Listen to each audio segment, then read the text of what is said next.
السلام علیکم پاکستانیوں، میں ہوں پروگرام ٹریل 5 کا میزبان فرخ نواز بھٹی۔ اور پاکستانیوں،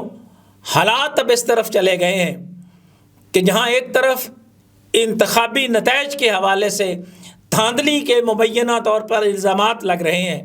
تو دوسری جانب پاکستانیوں ایک اور اہم واقعہ ہوا ہے جس پر اسلام آباد ہائی کورٹ کے اندر بڑے دلچسپ ریمارکس آئے ہیں جناب جسٹس محسن اختر کیانی کے۔ ایک تو جناب جسٹس محسن اختر کیانی نے آئندہ پیشی پر مسنگ پرسنز کے حوالے سے وزیر اعظم کو طلب کیا ہے اور کہا گیا ہے کہ وہ خود آ کر جو ہے وہ پیش ہوں اور اس حوالے سے وضاحت پیش کریں۔ اور ساتھ ہی جو دوسری دلچسپ بات ہے وہ ہے شیر افضل مروت نے وہاں اسلام آباد ہائی کورٹ کے اندر جا کر بتایا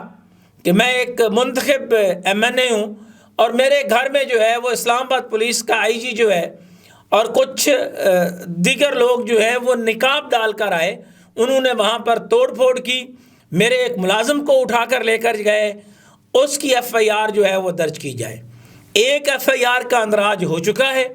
وہ FIR جو ہے وہ درج کی ہے اسلام آباد انتظامیہ نے کہ دفعہ 144 کے باوجود دھاندلی کے حوالے سے جو ہے وہ پاکستان تحریک انصاف نے پروٹیسٹ کیا ہے۔ اور ساتھ ہی اسلام آباد کے جو 3 حلقے ہیں وہاں پر جو ہے وہ نوٹیفیکیشن کالعدم قرار دے کر نوٹسز کر دیے ہیں، یعنی 3 MNAs جو ہیں جس میں انجم عقیل خان، طارق فضل چودھری اور راجہ خرم نواز کے نوٹیفیکیشن معطل کر دیے گئے ہیں اور کورٹ نے کہا ہے کہ وہ آ کر پیش ہوں۔ یہ بہت بڑی تازہ ترین ڈیولپمنٹ ہوئی ہے اس حوالے سے کہ پہلی دفعہ اس طرح کے ریمارکس سامنے آئے ہیں کہ جسٹس محسن اختر کیانی نے اپنے ریمارکس میں یہ کہا ہے کہ چادر اور چار دیواری کے تقدس کو پامال نہ کیا جائے، اور ساتھ ہی انہوں نے کہا کہ اگر کوئی شخص اپنی چادر اور چار دیواری کا تقدس پامال ہوتے ہوئے آپ پہ گولی چلائے گا تو پھر معاملہ کہیں اور طرف چلا جائے گا۔ یہ واضح طور پر جسٹس محسن اختر کیانی نے یہ بتانے کی، یہ باور کرانے کی کوشش کی ہے کہ رات کے اندھیرے میں کسی کے گھر پر بھی شب خون نہ مارا جائے۔ اور دوسری جانب شیر افضل مروت نے میڈیا سے گفتگو کرتے ہوئے یہ کہا ہے کہ جب تک IG اسلام آباد کو، SSP کو اور CTD کا نام لیا انہوں نے کہ ان کو میں ہتھ کڑیاں نہیں لگوا دیتا ذمہ داران کو جو میرے گھر کے اوپر ریڈ کیا ہے، تو اس وقت تک میں چین سے نہیں بیٹھوں گا۔ اور ساتھ ہی انہوں نے اسلام آباد ہائی کورٹ سے بھی رجوع کر لیا ہے۔ یہ بڑی دلچسپ صورتحال ہے کہ جہاں ایک طرف جو ہے وہ کچھ افسران آنے والے حالات کو دیکھتے ہوئے بیرون ملک جا رہے ہیں، تو دوسری جانب جو ہے وہ پہلے سے ہی بہت سارے معاملات میں متنازع IG اسلام آباد کے اوپر کویسچن مارکس ہیں۔ اور اس کے ساتھ ایک اور اہم واقعہ، ایک اور شخص کو پولیس نے تشدد کر کے قتل کر دیا، اس میں جناب پرچہ تو درج کر لیا گیا، پولیس کے متعلقہ اہلکار کو بھی گرفتار کر لیا گیا، لیکن جس SHO کے تھانے میں یہ سب کچھ ہوا ہے اس پر کئی سوالیہ نشان ہیں۔ یہ اسلام آباد کے اندر یہ دوسرا مرڈرز ہے۔ اس سے پہلے ایک شخص کو جو ہے وہ قتل کیا گیا جس کی انکوائری FIA کے پاس چل رہی ہے، اور یہ دوسرا واقعہ جو ہے یہ تازہ ترین واقعہ ہے، اور یہ کہیں اور نہیں، یہ اسلام آباد جس کو میں کوفہ مزاج شہر اقتدار کہتا ہوں، اسلام آباد کے اندر یہ سب کچھ ہو رہا ہے، اور اس کا جواب یقینی طور پر IG اسلام آباد کو ہی دینا پڑے گا، کورٹ کے اندر بھی اور اداروں کے سامنے بھی انہیں یہ جواب دینا ہوگا۔ اور IG اسلام آباد نے اگر یہ روش ترک نہ کی تو اس حوالے سے عموماً یہ آپ نے دیکھا ہوگا کہ اس سے پہلے عابد باکسر کے ساتھ جو کچھ ہو چکا ہے، اور دیگر بہت سارے لوگ ہیں جنہوں نے جو ہے وہ اپنے اختیارات جو ہے وہ عوام کے خلاف ظلم اور بربریت کے طور پر استعمال کرنے کی کوشش کی، اور کسی کا مورا بنے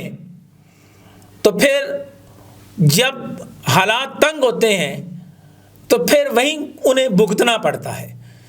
میں تو ایک دفعہ پھر بڑی عاجزانہ سی گزارش کروں گا آئی جی اسلام آباد سے کہ حضور آپ بس کریں، حالات کو سمجھیں اور اسلام آباد کے اندر امن قائم کرنے کے حوالے سے اپنا کردار ادا کریں۔ جس تیزی کے ساتھ یہاں پر جرائم میں اضافہ ہو رہا ہے، وہاں پر توجہ دینے کی بجائے سیاسی جماعتوں کے کارکنوں کو اور نو منتخب ایم این ایز کی چادر اور چار دیواری کے تقدس کو پامال کرنے پر آپ لگے رہے، تو اس کا جواب اور خمیازہ تو بہرحال آپ کو بھگتنا ہوگا۔ لیکن اس کے ساتھ ساتھ آپ ہی کے ادارے میں بہت سارے ایسے افسران اور بہت سارے ایسے اہلکار ہیں جنہوں نے اسلام آباد کے شہریوں کی عزت نفس کے لیے، ان کی جان و مال کی حفاظت کے لیے قربانیاں دی ہیں۔ خدا کے لیے ان شہیدوں کی قربانیوں کو تو رائگاں نہ کریں، ان کے حوصلے تو پست نہ ہونے دیں۔ آپ اپنے چند دن کے اقتدار اور اختیار کے لیے ان شہداء کے جتنے وارثان ہیں ان کے زخموں پر نمک پاشی تو نہ کریں، کیونکہ جب کوئی ایک ادارے کے اندر اس ادارے کا سربراہ کچھ بھی غلط کرتا ہے تو پھر اس کے حوالے سے جب گفتگو ہوتی ہے تو سب سے زیادہ تکلیف ان شہداء کو ہوتی ہے، کیونکہ لوگ چلے جاتے ہیں، ادارے قائم ہیں اور قائم رہیں گے انشاءاللہ۔ میں ایک دفعہ پھر یہ کہوں گا کہ یہ طریقہ کار جو ہے یہ تبدیل ہونا چاہیے، اور جس تیزی کے ساتھ معاملات جو ہیں وہ آگے کی طرف بڑھ رہے ہیں، وہاں اگر ہم سیاسی حوالے سے بھی دیکھیں تو نواز شریف کی آمد ہو گئی، آصف علی زرداری کی ملاقاتیں بھی متوقع ہیں، لیکن جب تک آپ قومی دھارے کے اندر بلوچوں کو شامل نہیں کرتے، آپ خیبر پختونخوا کے لوگوں کو جو ہے وہ اپنے ساتھ نہیں ملاتے، آپ دیگر جماعتوں کے تحفظات جو ہے وہ دور نہیں کرتے، تو اس وقت تک معاملات جو ہیں وہ بہتر طریقے سے آگے نہیں بڑھ سکیں گے۔ کسی کی انا اس دھرتی ماں سے زیادہ اہم نہیں ہے، کوئی بھی شخص اتنا ناگزیر نہیں ہے۔ یہ دھرتی ماں جو ہماری ماں ہے اب یہ چیخ چیخ کر کہہ رہی ہے کہ 47 سے لے کر آج تک میں زخموں سے چور ہوں، اب مجھے مرہم رکھنے کی ضرورت ہے۔ اور آپ تمام سے یہ گزارش ہے جتنے سٹیک ہولڈرز ہیں کہ اب رحم کریں ان کسانوں پر، ان مزدوروں پر، ان محنت کشوں پر، ان بچوں پر، 25 کروڑ عوام پر، خدا کے لیے اب رحم کریں اور بس کریں اپنے اقتدار کی اس کھیل میں۔ اور یہ جو آپ نے تماشا لگایا ہوا ہے، لوگ یقین جانے تنگ آ چکے ہیں۔ میں نے پہلے بھی کہا تھا کہ لوگوں کو اس طرح دیوار کے ساتھ نہ لگایا جائے کہ کل کو آپ کا حال بھی شہنشاہ ایران کی طرح ہو کہ اس کا طیارہ ہوا میں گھوم رہا تھا اور لوگ سڑکوں پر موجود تھے۔ یہ نوبت نہ آنے دیں، خدا کے لیے اس ملک کو بچا لیجئے، اور اس کے بچانے کا ایک ہی طریقہ ہے، آپ کو اپنی اناؤں کے خول سے نکلنا پڑے گا، آپ کو اس دھرتی ماں کا سوچنا ہوگا، تبھی جا کر جو ہے وہ ہم ایک اچھے پاکستان، مستحکم پاکستان کی بنیاد رکھ سکیں گے۔ ورنہ عالمی سطح پر بھی جس طرح ہماری طرف انگلیاں اٹھائی جا رہی ہیں، دشمن تو چاہتا ہے کہ پاکستان کمزور ہو، تو اس کا خمیازہ آنے والی نسلیں بھگتیں گی اور وہ آپ کو کبھی معاف نہیں کریں گی۔ میری آخر میں یہی اپیل ہے کہ اداروں کو جو ہے وہ ادارہ رہنے دیں، کوئی شخص بھی جو ہے وہ ناگزیر نہیں ہے، لیکن یہ ادارہ، یہ ملک،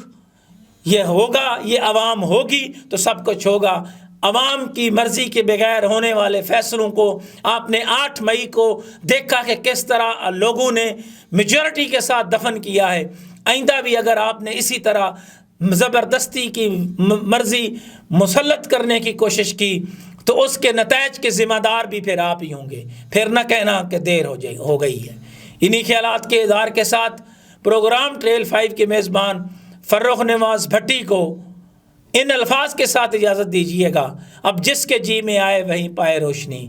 ہم نے تو دل جلا کے سر عام رکھ دیا۔ اللہ حافظ۔